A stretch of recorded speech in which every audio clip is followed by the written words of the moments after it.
Hello students, आज की class में आप सभी का स्वागत है। आज हम टॉम सॉयर चैप्टर का हिंदी रूपांतरण पढ़ेंगे।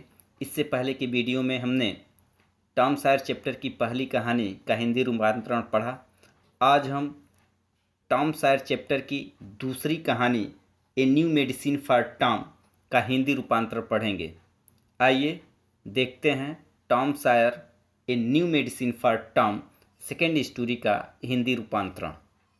वीडियो को देखने से पहले हमारे चैनल को सब्सक्राइब करें तथा नए वीडियोस की नोटिफिकेशन पाने के लिए बेल आइकन प्रेस करें और साथ ही साथ हमारे वीडियोस को लाइक और शेयर ज़रूर करें।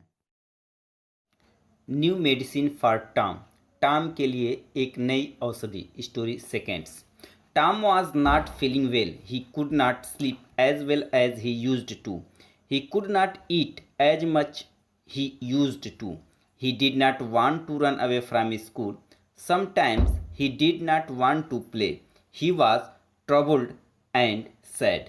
आइए अब हम इसका हिंदी रूपांतरण देखते हैं। Tom was not feeling well. Tom का स्वास्थ्य ठीक नहीं था। He could not sleep as well as he used to. वह उतनी गहरी नींद नहीं सो सकता था जितना प्रायः सोया करता था। He could not eat as much as he used to. वह उतना खाना भी नहीं खा पाता था जितना वह प्रायः खाया करता था।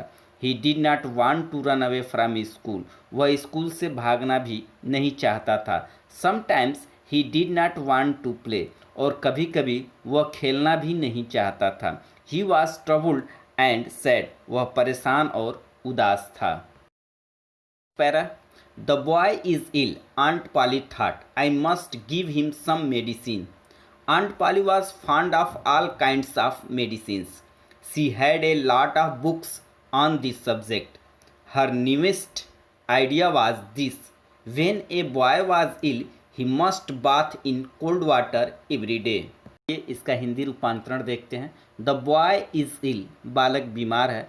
Aunt Polly thought. पाली मौसी ने सोचा। I must give him some medicines.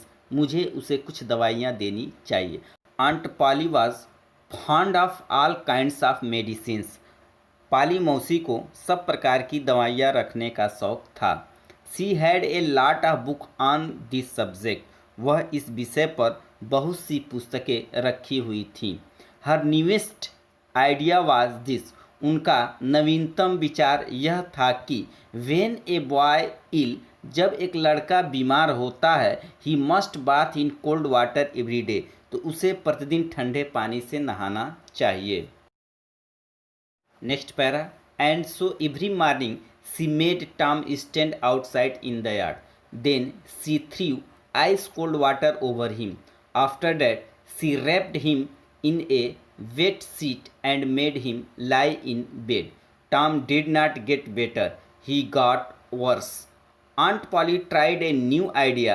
She threw hot water over him instead of cold. That did not help Tom either. आइए अब हम इसका हिंदी रूपांतरण समझते हैं।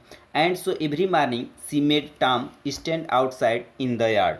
और इस प्रकार वह प्रतिदिन प्रातः टॉम को बाहर आंगन में खड़ा करती। Then she threw ice cold water over him. और फिर उस पर बहुत ठंडा जल डालती थी। आफ्टर डैट, इसके पश्चात, she wrapped him in a wet sheet. वह उसे गीली चादर में लपेट देती थी। And made him lie in bed. और उसे बिस्तर में सुला देती थी। Tom did not get better. Tom ठीक न हुआ। He got worse. वो उसकी हालत पहले से खराब हो गई। Aunt Polly tried a new idea. Aunt Polly मौसी ने एक नया विचार आजमाया। She threw hot water over him instead of cold water. उसने ठंडे पानी की जगह उस पर गर्म पानी डाला। That did not help Tom इधर. उससे भी टॉम ठीक न हुआ। पैरा देखते हैं। At this time aunt Polly heard about a new medicine. It was called pain killer. It had the taste of fire. All the same Aunt Polly made Tom drink it 3 spoonfuls after each meal. At this time, Aunt Polly heard about a new medicine. At this time, उसी समय aunt Polly heard about a new medicine. Polly मौसी ने एक नई औषधि के बारे में सुना। It was called pen killer. यह पीड़ानाशक कहलाता था। It had the taste of fire. इसका स्वाद बहुत कड़वा था। All the same aunt Polly made Tom drink it. किसी भी प्रकार से पाली मौसी ने टॉम को इसे पीने के लिए बाध्य किया। 3 स्पूनफुल आफ्टर ईच मील, जिसे हर भोजन के उपरांत 3 चम्मच पीनी थी। Para Tom hated it. When his aunt was not looking, he quickly poured the medicine into a hole in the floor. Tom was busy doing this one day when the cat came in. Tom poured some of the medicine into its mouth. At once, it jumped high into the air. It started dancing on its back legs. इसका हिंदी रूपांतरण देखें। Tom hated it. Tom दवा से नफरत करता था, घृणा करता था। When his aunt was not looking, जब उसकी मौसी उस पर ध्यान नहीं देती थी। He quickly poured the medicine into a hole in the floor, तो वह जल्दी से दवा को फर्श के एक छिद्र में गिरा देता था। Tom was busy doing this one day. Tom इसी कार्य को करने में एक दिन व्यस्त था। When the cat came in, तभी एक बिल्ली वहाँ आई। Tom poured some of the medicine into its mouth. Tom ने उसके मुख में थोड़ी सी दवा डाल दी। एट वंस, अचानक, it jumped high into the air, वह हवा में उछल पड़ी। It started dancing on its back legs, वह अपने पिछले पैरों पर डांस करने लगी, अर्थात वह अपने पिछले पैरों पर उछल कूद मचाने लगी। It rushed about the room, breaking everything in its path. It ran about as if it were mad. Tom laughed and laughed. It was a long time since he had laughed so heartily. Aunt Polly heard the noise and came rushing in. इसका हिंदी रूपांतरण देखें। It rushed about the room, breaking everything in its path. वह कमरे में इधर उधर दौड़ने लगी और रास्ते में पड़ने वाली सभी वस्तुओं को तोड़ने लगी। It ran about as if it were mad, वह इस तरह से दौड़ने लगी जैसे वह पागल हो गई थी। Tom laughed and laughed, Tom खूब हंसा। It was long time since he had laughed so heartily, यह बहुत दिनों के बाद ऐसा हुआ कि टॉम ने दिल से खुल करके हंसा था। Aunt Polly heard the noise, aunt Polly ने शोरगुल को सुना। एंड कम रसिंग इन, और तेजी से दौड़ती हुई कमरे में आई। पैरा what is the matter? Tom could not speak for laughing. At last he pointed and said, look look at the cat. What is the matter with it? You have been giving it the medicine?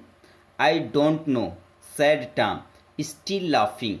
Aunt Polly saw the bottle of painkiller, the spoon and saucer. She guessed the truth. रूपांतरण देखें। What is the matter? क्या मामला है? Tom could not speak for laughing. Tom हंसने के कारण कुछ बोल नहीं सका। At last, और अंत में, he pointed, उसने इशारा किया, and said, और कहा, look at the cat, देखो बिल्ली को देखो। What is the matter with it? इसके साथ क्या मामला हुआ? You have been giving it that medicine. क्या तुम उसे वह दवा पिला रहे थे? I don't know, मैं नहीं जानता। Said Tom, still laughing. Tom ने हंसते हुए कहा। Aunt Polly saw the bottle of painkiller, the spoon and saucer. पाली मौसी की निगाह पीड़ानाशक औषधि की बोतल, चम्मच और प्लेट पर पड़ी। She guessed the truth. वह सच्चाई को भांप गई, यानी वह सच्चाई को जान गई। Para Tom expected his aunt to be angry. To his surprise she was only thoughtful. It's not a medicine for cats, she said. Perhaps it is not a good medicine for boys. You need not take any more of it, Tom. This was good news for Tom. He began to feel better. अब हम इसका हिंदी रूपांतरण देखते हैं। Tom expected his aunt to be angry. Tom को उम्मीद थी कि उसकी मौसी नाराज होगी। To his surprise she was only thoughtful. उसे यह देखकर आश्चर्य हुआ कि उसकी मौसी केवल कुछ सोच रही थी। It is not a medicine for cat. यह दवा बिल्ली के लिए नहीं है। सी सेड, उसने कहा। Perhaps it is not a good medicine for boy. और शायद यह बालकों के लिए भी अच्छी दवा नहीं है। You need not take any more of it Tom. अब इसे तुम्हें लेने की ज़रूरत नहीं है। This was good news for Tom. यह टॉम के लिए एक शुभ समाचार था। He began to feel better. अब वह अच्छा महसूस करने लगा था। इसी के साथ आज की क्लास यहीं पे समाप्त होती है। Good bye.